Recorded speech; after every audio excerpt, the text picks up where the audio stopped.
Please subscribe our channel قرآن و حدیث media. السلام علیکم ناظرین، آپ دیکھ رہے ہیں قرآن و حدیث میڈیا۔ میں ہوں محمد اویس۔ آج ہمارے ساتھ قاری عبد المنان راسخ حافظہ اللہ تعالی موجود ہیں۔ ہم ان کا شکریہ ادا کرتے ہیں کہ یہ ہمارے اسٹوڈیو پہ آئے ہیں، اور ماشاءاللہ جیسا کہ الحمدللہ پاکستان کے اندر اور بھی ممالک کے اندر یہ ماشاءاللہ دین کا کام کر رہے ہیں۔ اللہ تعالیٰ ان کا کام قبول فرمائے، اور اللہ تعالیٰ ان کے علم و عمل کے اندر اللہ تعالیٰ برکت عطا فرمائے۔ آج ہم انشاءاللہ جو ہے ان کی ہسٹری پہ کچھ ڈسکس کریں گے۔ اس حوالے سے آج ناظرین جیسا کہ الحمدللہ جانتے ہیں قاری صاحب کو، تو ناظرین کو تھوڑی سی ہسٹری جو ہے وہ قاری صاحب کی ہم آپ کو تھوڑی سی اس بات پہ اویئرنیس دیں گے۔ السلام علیکم۔ وعلیکم السلام ورحمۃ اللہ۔ قاری صاحب، ہمارے ناظرین ماشاءاللہ جیسا کہ آپ کو جانتے ہیں، اور آپ تھوڑا سا اپنے بارے میں تعارف کروا دیجیے گا کہ آپ کی اسٹڈی آپ نے کہاں سے کی تھی اور کہاں پر آپ پڑھے ہیں، اور آپ کے استاد محترم وغیرہ۔ بہت شکریہ جی، ایک دفعہ پھر میں آپ کا شکر گزار بھی ہوں، دعا گو بھی ہوں۔ ہمارا جو آبائی گاؤں تھا وہ آج کل اس کو منڈی صفدرآباد کہتے ہیں، منڈی ڈھابا سنگھ اس کا نام تھا، ضلع شیخوپورہ میں ہے۔ تو میں نے اپنے دادا جان حاجی نیک محمد رحمہ اللہ کے ہاں پر پرورش پائی ہے۔ والدہ چونکہ میں چھوٹا تھا بچپن میں وہ فوت ہو گئی تھی، تو دادی محترمہ وہاں مجھے صفدرآباد میں لے گئی تھی۔ تو میرے بچپن کا جو سب سے بڑا ایک کردار ہے وہ دادا جان کا تقوی و طہارت اور نیکی ہے۔ وہ بڑے نمازی آدمی تھے، ان کی سختی اور نماز سے ان کی محبت ہے کہ اس گھڑی تک دل میں نماز کی محبت ہے۔ تو جو پوری دنیا میں ہمیں سنیں، اور یہ میرا جو انٹرویو آپ سن رہے ہیں، اس میں جو سب سے بنیادی پہلا ہمارا پیغام یہ ہے کہ چھوٹی عمر میں اپنے بچوں کو دین کی طرف راغب کریں۔ یہ میرے بچپن کا پیغام ہے۔ آج اگر میں صبح کی نماز پڑھتا ہوں، ظہر کی پڑھتا ہوں، نماز نہیں پڑھتا، طبیعت بے چین رہتی ہے، تو یہ وہ دادا جان کی سختی، ان کی ترغیب اور ان کی محبت تھی۔ آباء و اجداد کو اس طرف توجہ کرنی چاہیے۔ وہاں میں نے پرائمری پاس کی ہے جی۔ اس کے بعد میں نے چند کلاسز درس نظامی کی جامعۃ العلوم الازہریہ ہے، علامہ مدنی رحمہ اللہ ہوتے تھے، وہاں میں نے 4 کلاسیں پڑھی ہیں۔ وہاں ہمارے ایک بہت اچھے شیخ عالم تھے، اصولی بہت بڑے ماہر، حافظ ثناء اللہ الزاہدی صاحب، ان کے ساتھ ہم صادق آباد چلے گئے۔ وہاں پھر میں نے الحمدللہ تخصص کیا ہے۔ میں ابھی پڑھتا تھا، میری 2 کتابیں بیروت سے عربی زبان میں شائع ہو چکی تھیں۔ ریسرچ کا، تحقیق کا بہت زیادہ شوق تھا بچپن میں۔ اصول فقہ اور اصول حدیث یہ بڑے ٹف مضامین درس نظامی میں سمجھے جاتے ہیں۔ پھر میں نے صحیح البخاری کا سبق گجرانوالہ شیخ عبد المنان نور پوری، ان سے صحیح البخاری ماشاءاللہ پڑھی تھی۔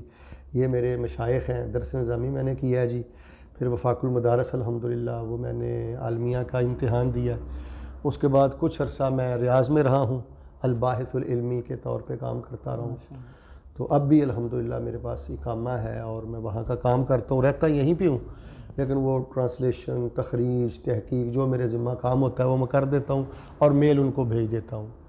اور الحمدللہ سال میں 4-5 مرتبہ وہاں کا اللہ تعالیٰ شرح بھی بخشتے رہتے ہیں۔ اور اس کے ساتھ ساتھ تقریباً میری عمر 40 سال کے قریب ہے، کم از کم ماشاءاللہ میری 39 کتابیں ہوں گی جی۔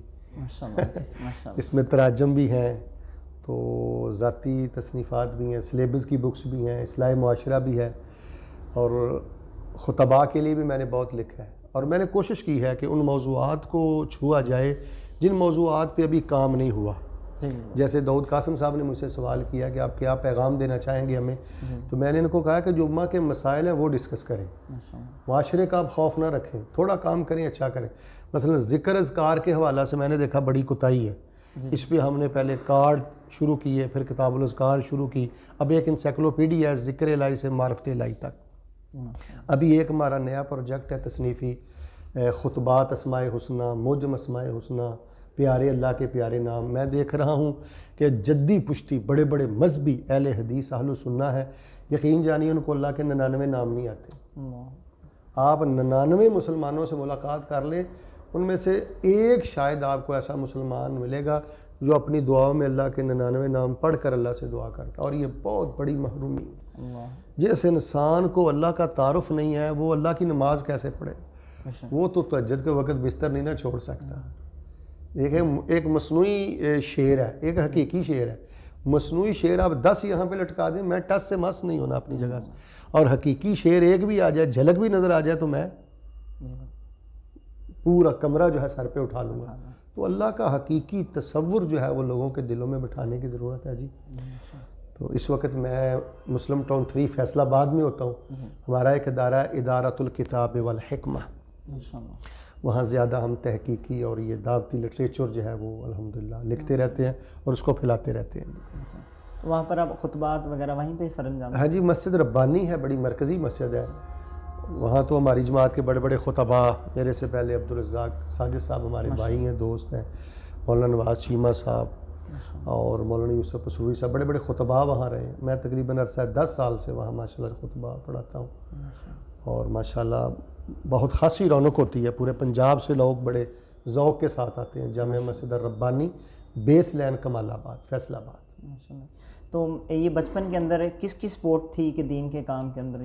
وہ ہمارے دادا جان بڑے نیک انسان تھے. انہوں نے آپ کو بس ان کی یہ خواہش تھی کہ سارے بچے دین پڑھیں. انہوں نے اپنے بیٹوں کو، میرے چچا جان ہیں اس وقت یہ جو وفاقی مدارس السلفیہ ہے اس کے وہ ناظم امتحانات ہیں، حافظ عبدالستار حامد صاحب. یہ مرکزیہ پنجاب کے امیر بھی رہے، مرکزیہ پاکستان کے وہ نائب امیر ہیں عبدالستار حامد صاحب. ایک ہمارے چچا جان ہیں وہ بھی ماشاءاللہ ہیڈ ماسٹر ہیں غالباً فروخ آباد میں، محمد سلیمان نصری صاحب. ہمارا خاندان علماء کا خاندان ہے.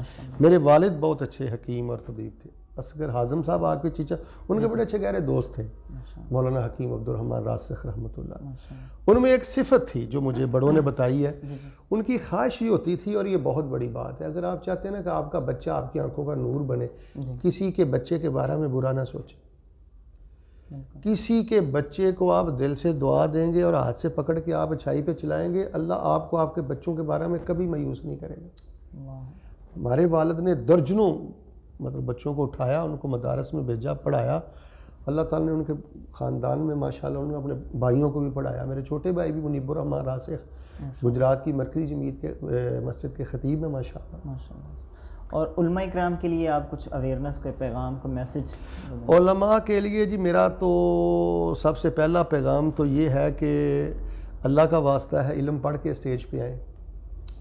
صرف طرز، صرف ہی اشعار پڑھیں، ترنم سے پڑھیں، سب کچھ کریں، لیکن اللہ کا واسطہ علم پڑھ کے آئیں، جہالت نہ پلائیں. اب دیکھیں نا، آپ کے چیچا وطنی شہر میں کوئی ڈاکٹر کلینک پہ بیٹھ کے گولی کی بجائے زہر دے، آپ اسے برداشت کریں گے؟ نہیں، بالکل. جو وائز خطیب اسٹیج پہ آ کے آپ کو یہ لغویات دے رہا ہے، جھوٹے واقعات سناتا ہے، چٹکلے سناتا ہے، لطیفے سناتا ہے، جگت بازی، وہ آپ کو زہر دے رہا ہے، نسلیں برباد کر رہا ہے. مسجد کا تقدس بھی پمال، ممبر کا تقدس بھی پمال. تو جتنے علماء واعظین ہیں ان کو میرا یہی پیغام ہے کہ جس کرسی پہ بیٹھے ہیں، جس اسٹیج پہ بیٹھے ہیں، اس کا حیا کریں. یہ حضرت نوح والی راہ ہے، حضرت ابراہیم والی. جس گدی پہ اللہ نے آپ کو بٹھایا، یہ بڑی تقدس والی گدی ہے، اور میں اس وقت تکلیف میں ہوں کہ یہ تقدس پمال ہو رہا ہے. چاہے وہ مکتبہ اہل حدیث مکتبہ فکر کے علماء ہیں، دیوبند کے ہیں، تشیع کے ہیں، بریلوی ہیں، اختلاف اپنی جگہ پہ ہے، لیکن پوری امہ کے جن کے پاس اسٹیج ہے، ممبر ہے، مسجد ہے، امام بارگاہ ہے، ان کو اللہ کا واسطہ دے کے تم پڑھ کر ممبر پہ آئیں. یہ تماشا نہیں ہے.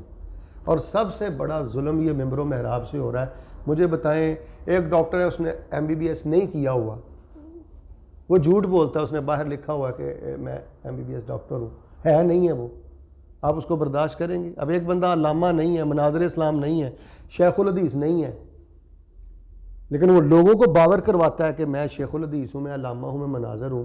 ایک بندہ اللہ نہیں، وہ کہے میں اللہ ہوں، کتنا بڑا جرم ہے. ایک شخص نبی نہیں، وہ کہے میں نبی ہوں، کتنا بڑا جرم ہے. بے عین ہی ایک بندہ عالم نہیں، وہ خود کو عالم باور کروائے اور لوگوں کے لیے وہ ہنسی اور تفریح کا سامان کرے. یہ ایک بہت بڑا سیلاب آ رہا ہے جی. جو جونیئر ہیں، سینئر ہیں، میرے کلیگ ہیں، جہاں تک بھی میرا پیغام جائے، یہ جو میرا ایک درد ہے، اور اس کے لیے ہم نے کام کیا ہے. میرے ماشاءاللہ سینکڑوں میں موضوعات ہیں، خطبات پر ہم نے 1 درجن کے قریب کتابیں لکھی ہیں. تو آپ وہ مضامین لیں، پڑھیں. ہم نے ضعیف احادیث سے پاک وہ کام کیا ہوا جی انشاءاللہ. بہت بہت شکریہ. اللہ تعالیٰ آپ کو عزت دے، اللہ آپ کو صحت والی زندگی دے، اور ایک اچھا مشن لے کر آپ اٹھے ہیں. کبھی نہ سوچئے گا کہ آپ تھوڑے ہیں یا آپ کے وسائل تھوڑے ہیں. جذبات بندے کے بلند ہوتے ہیں. میں نے زندگی میں ایک بات سیکھی ہے کہ مخلص انسان کی ہار نہیں ہے. اللہ کسی کا حق نہیں رکھتا. بس مجھے اتنی بات سمجھ آئی ہے. آپ اکیلے بھی پوری ملت ہیں، اگر آپ اندر سے ٹھیک ہیں اور آپ کے جذبات ٹھیک ہیں تو انشاءاللہ اللہ آپ کو کبھی ضائع نہیں کرے گا. بہت شکریہ جی. بہت بہت شکریہ. اللہ آپ کو عزت. جی ناظرین اگلے پروگرام میں پھر حاضر ہوں گے, تب تک کے لیے ہمیں اجازت دیجیے. اللہ حافظ. دعوت قرآن و سنت اپنی یہ پہچان ہے.